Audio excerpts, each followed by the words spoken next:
Oh, good, you're here. Okay, so this may sound a little bit funny, but one of my favorite things about the Bible is that it didn't come with pictures. And I believe that is because God gave us imaginations to help bring all of these stories to life. And that is exactly what I plan on doing right here with a little bit of paint, some ink, and a sketchbook. This is Sketchbook Bible Stories.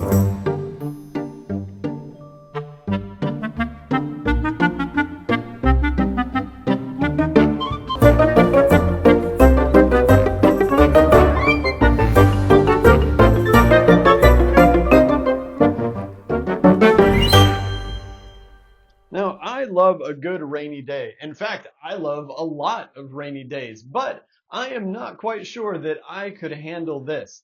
Today, we are continuing the story of Noah in Genesis 8 with the dove. Now, before the story starts, do me a favor and hit the subscribe button down below right now because I don't want you to miss anything that is coming up. Now, if you're drawing with me, then grab your sketchbook and sharpen those pencils because it is time to get back on the boat with another Sketchbook Bible Stories. Genesis 8, the dove. But God showed concern for Noah. He also showed concern for all of the wild animals and livestock that were with Noah in the ark. So God sent a wind over the earth, and the waters began to go down. The springs at the bottom of the oceans had been closed. The windows of the skies had been closed, and the rain had stopped falling from the sky. The water continued to go down from the earth. At the end of the 150 days, the water had gone down. On the 17th day of the 7th month, the ark came to rest on the mountains of Ararat. The waters continued to go down until the 10th month. On the first day of the month, the tops of the mountains could be seen. After 40 days, Noah opened the window that he had made in the ark. He sent a raven out. It kept flying back and forth until the water had dried up from the earth. Then Noah sent a dove out. He wanted to see if the water had gone down from the surface of the ground. But the dove couldn't find any place to put its feet down. There was still water over the whole surface of the earth. So the dove returned to Noah in the ark. Noah reached out his hand and took the dove in. He brought it back to himself in the ark. He waited 7 more days. Then he sent the dove out from the ark again. In the evening, the dove returned to him. There in its beak was a freshly picked olive leaf. So Noah knew that the water on the earth had gone down. He waited 7 more days, and then he sent the dove out again. But this time, it didn't return.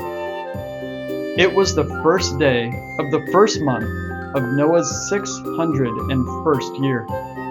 The water had dried up from the earth. Then Noah removed the covering from the ark. He saw that the surface of the ground was dry, and by the 27th day of the 2nd month, the earth was completely dry. Then God said to Noah, "Come out of the ark. Bring your wife and your son and your sons and their wives with you. Bring out every kind of living thing that is with you. Bring the birds and the animals and all of the creatures that move along the ground.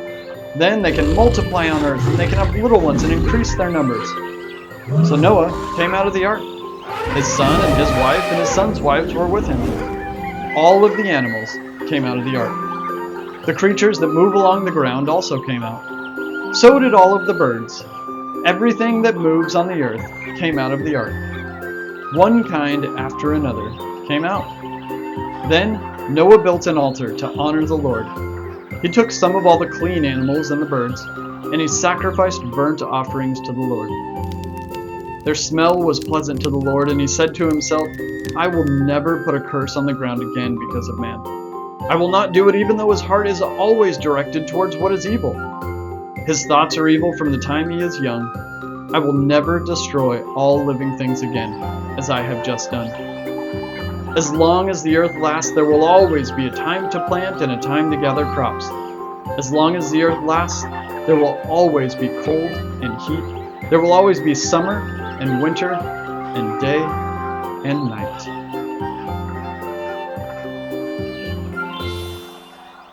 So I have definitely been in a few rainstorms where you watch the rain come down for hours and hours and you wonder if it's ever going to stop. But I can't imagine what it would be like to be on a giant boat for 40 days and 40 nights where the rain just never stops. But I also like to think about that moment where the rain did stop, where you're surrounded by water and then everything stops and it's just silent. And then Noah releases the dove and he comes back with the branch. And in that moment, he probably felt a little bit of everything. Was he scared? Was he excited? He was starting over. What was going to happen next? It had to be a super crazy experience. I hope you enjoyed today's episode of Sketchbook Bible Stories, and I hope you'll check out some of our other videos as well. If you haven't already, please hit the subscribe button down below. And if you like this video, then please share it with as many people as you can so that we can all go on this journey together through the Bible. Thanks so much for watching. See you next time.